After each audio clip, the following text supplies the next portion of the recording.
Hello everyone, I am Dharmendra Sheth from Surat.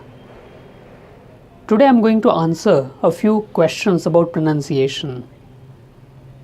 Many people often ask me, should we work on our pronunciation? Where to begin? What material to use? How to study? So today let me answer these questions one by one.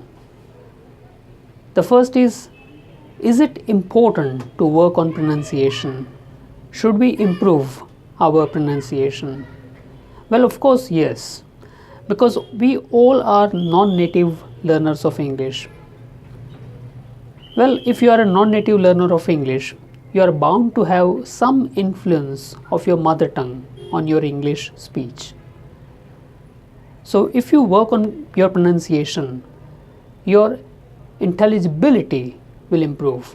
That means whatever you speak, people will understand easily. And it is not just that if you are communicating with international clients, you need to improve. Even within our country, if you want to communicate with people from other states, then also if your pronunciation is good, it will help you. So for national as well as international intelligibility, you need to work on your pronunciation.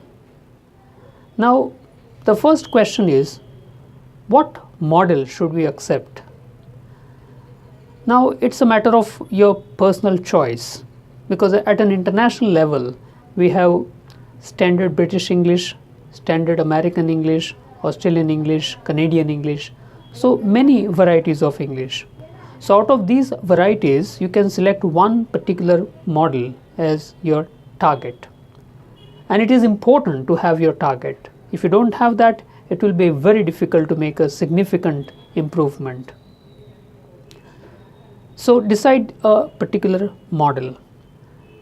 Then you might need a mentor, a person who has studied phonetics and phonology of English, who can listen to your English, who can make suggestions, who can find out what problems you have with your pronunciation, how you form sounds.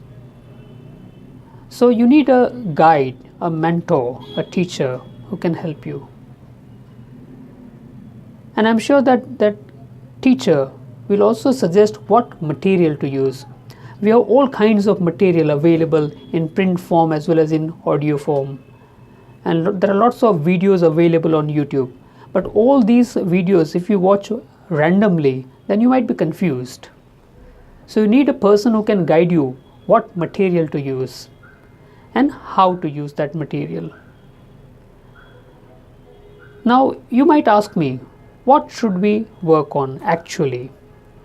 Well, if you want to improve your pronunciation, you need to work on 4 important areas, 4 elements of speech. The first is sounds, because every particular variety of English will have a fixed number of sounds. For example, if you take the standard British variety of English, then according to one particular system, we have 44 sounds. Out of these 44 sounds, 24 are consonant sounds and 20 are vowel sounds. So you need to learn how to form these sounds in isolation and how to use them in words and sentences. So the first target should be to acquire all the sounds of a particular model that you have adopted. Then second is word stress. In English, every word has a fixed syllable which is stressed, which is spoken loudly or a little differently. So word stress. For example, if you take a word information, then it has 4 syllables. Information. So out of this 4 syllable, primary stress is on may.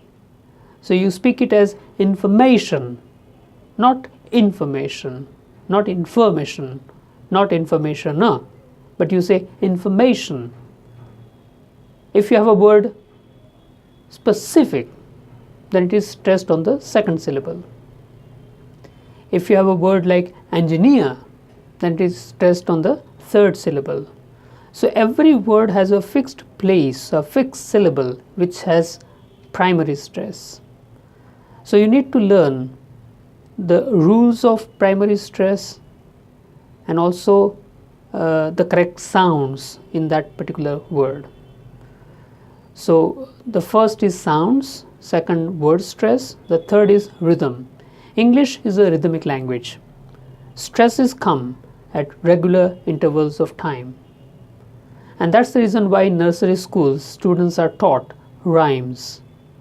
Twinkle, twinkle, little star, how I wonder what you are, up above the world so high, like a diamond in the sky. So via nursery rhymes, teachers actually intend to teach the normal, natural, spontaneous rhythm of the English language. And the fourth element is intonation, the rise and fall in the pitch of your voice. Even if you take a simple word like yes, if you speak it in three different ways, three different meanings can be conveyed. For example, if it is an answer to somebody's question, then you might say yes. If somebody asks me, are you Dharmendra? I'll say yes. Are you a teacher? Yes. So yes with a falling tone is an answer.